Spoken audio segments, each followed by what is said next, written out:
Debbie Holloway here. Good morning and Happy New Year for those of you that have not joined us before. I think this is going to be an amazing year because regardless of what's going on, we still have us and we can depend on us. So today I want to talk to you about your marketing calendar because no matter the business you're in, you need to know what you're going to do from a marketing standpoint. You need to make sure that your marketing is diversified. Are you all about giving out tchotchkes? Are you all about being online? Are you all about direct mail? Are you all about phone calling? What's your marketing calendar look like? Do you have in place what you're going to do and when you're going to do it each month? Because the consumer loves consistency. The consumer needs to know that every month on the 10th, they seem to get a postcard from Banana Real Estate or Miss Mortgage Lender. The thing is, you have to be thinking in terms of consistency with what you do. And I'll tell you something else. So number one, I want you to know it's about consistency when it comes to your marketing calendar.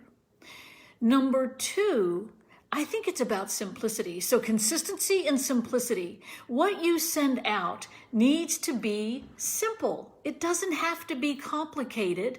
It doesn't need to have a ton of verbiage on it. People like pictures better anyway. And if you don't have something quick and catchy, they're not going to read the rest of it anyway. So consistency and simplicity. And number three, it should not be all about you. If you're telling them you're number one at this or number one at that, or you're the best at this, the public doesn't care about that. The public cares about what's in it for them. Like it or not, that's where our society is. So what would you do? What would you do to have your marketing pieces be about something other than you? And Marie, I saw what you said there. That's what I was looking at. And yeah, we're going to talk about that, you and I, in about 20 minutes. Bottom line is that it can't be you. The fact that you're number one means nothing. I think I've told this story before.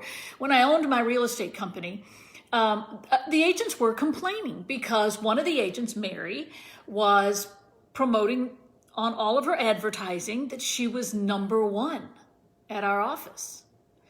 And I had to go to her and say, Mary, you can't run those ads. You're not number one. And she said, you're wrong. Yes, I am. I know for a fact I am the number one agent. I had the most deals fall through this year of any agent in this office. So I am number one. And I'm like, yeah, but if you're going to say that, why don't you say I'm number one at the most deals that didn't close? Well, she's not going to say that, but she still wanted to say she was number one because she was technically number one at something at my office. Bottom line is, people do not care if you're number 1, 2, or number 32. They don't care, which is great news for those of us who aren't number one. What they care about are what others say about you, what you do to help others. They care about the client experience. So you've got to ask yourself when you're creating your marketing calendar, am I creating a great customer experience? Hey, and by the way, Missy, you know this. You're one of the best with marketing ideas I've ever seen. Your little bag of sunshine that you do for clients down there in Florida, oh my gosh, it is so good. So I know you all have great things you're doing. And I'd love to have you share a video in the comment section here of something you're doing in the area of marketing that you think other women should be doing as well. Because when we share, we all grow. When we try to keep it all inside and say it's only mine, then you don't get the opportunity to grow and expand. There are new things trending every day that can help us. Have any of you all checked out Clubhouse? Clubhouse is interesting. I also think right now that a lot of people on Clubhouse are spending more time on Clubhouse than doing their job. However, when it comes to marketing, we've talked about consistency, we've talked about simplicity, and not making it all about you. The next thing is diversification. You have to diversify your marketing. Don't put all your eggs in one basket. Don't put everything in social media. Don't put everything in postcards. Don't put everything in, I don't know, maybe some of you still do newspaper and magazine ads. I hope everyone has looked at the return on their investment for all the marketing they did in 2020. Going forward this year, though, you've got to look at how can I diversify. Thank you, Ginger, for sharing that. How can I diversify? Can I do some social media? Well, if you're going to do social media, what I would ask you as your coach is this. Where are all your eyeballs?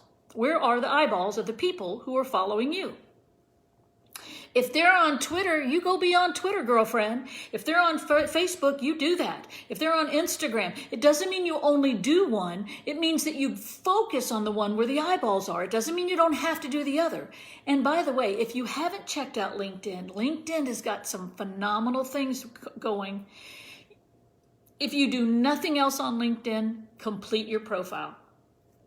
Picture, profile completed. I've told this story before as well. Treasure Davis got a listing in Colorado Springs because the guy was on LinkedIn. That was his favorite place.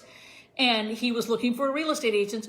Hers was the only profile that had a picture, and the profile was completely filled out. Well, this gentleman happened to be very analytical, and that was important to him. Hers was completely filled out.